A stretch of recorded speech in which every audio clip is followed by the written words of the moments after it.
Alright, so today I'll be presenting about what impact C.T.E has on the future of our sports, specifically football, and how it's going to change our lives moving forward.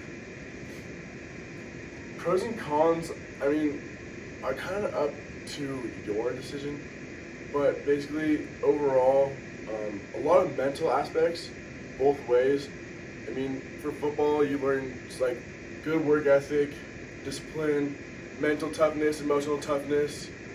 And on the other hand, you don't have as many cons, but really just risk of injury. Risk of injury is a big one because it's kind of generalized, right? Generalized injury could be ranging from anything to C.T.E to a broken finger and everything in between. How and why? Concussions first start when the brain inside of the skull gets an impact on the frontal lobe of the brain and pushes back all the way against the back of your skull, and that causes neurotransmitters to die within the brain, which slow down your process of thinking and lose control of emotional behavior and everything else that corresponds with the frontal lobe's actions. Here's a video to watch. It kind of explains about the history and good real-life examples of C.T.E.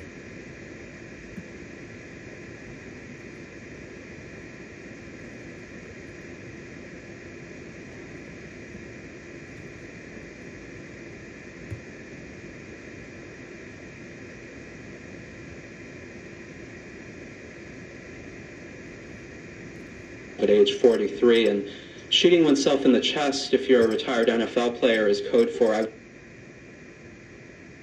Good grammar and spelling are important, but if you want to write essays that inspire, messages that forge brighter connections, I want my brain examined after death for signs of C.T.E. And in fact, the NIH examined his brain and found evidence of this disease. So this is just one of many similar stories that have been reported in the press. So I thought I'd begin today's lecture by providing some historical perspective. I'll then death for signs of C.T.E. And in fact, the NIH examined his brain and found evidence of this disease. So this is just one of many similar stories that have been reported in the press. So I thought I'd begin. So I'm going to talk about chronic traumatic encephalopathy, which is a progressive dementia that's associated with repetitive head trauma. And I think it's probably a coincidence that this talk was scheduled during the big game week between Cal and Stanford, but maybe not.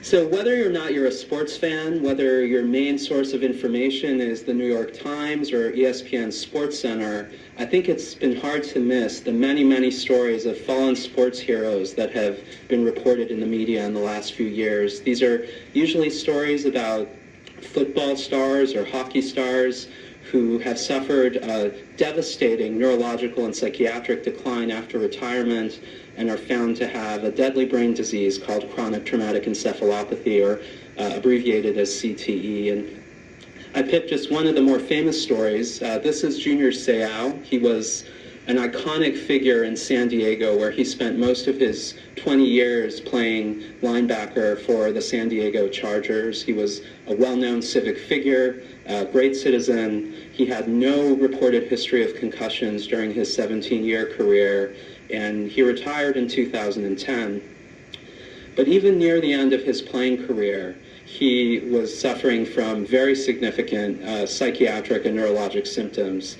He had insomnia, depression, he was behaving erratically, he had delusions, reports of domestic violence, alcohol abuse, gambling. These worsened and worsened, and he shot himself in the chest in 2012 at age 43. And shooting oneself in the chest, if you're a retired NFL player, is code for I want my brain examined after death for signs of C.T.E. And in fact, the NIH examined his brain and found evidence of this disease. So this is just one of many similar stories that have been reported in the press. So I thought I'd begin today's lecture by providing some historical perspective.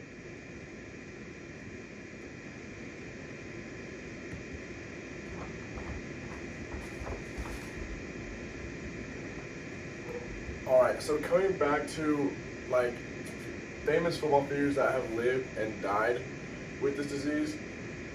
This one's Aaron Hernandez's brain. Aaron Hernandez was a very famous tight end for the New England Patriots that ended up killing 2 of his friends and himself.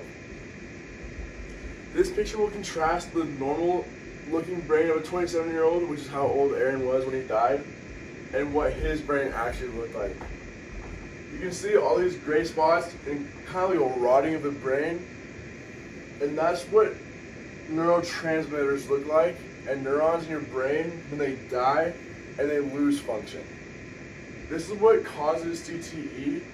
and why it's so important in the first place to always take care of your brain.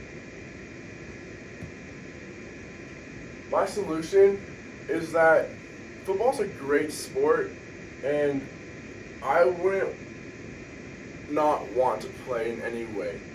There's a big risk of injury, but I think the reward is bigger. I think the way technology is changing the game with helmets and other pads that are decreasing the size of injury risk, I think football is just getting safer by the day. And I think anyone, man, woman, other, it doesn't matter who you are, I think anyone can play this game at a high level, and I think that it'd be good for anyone to do so. Thank you.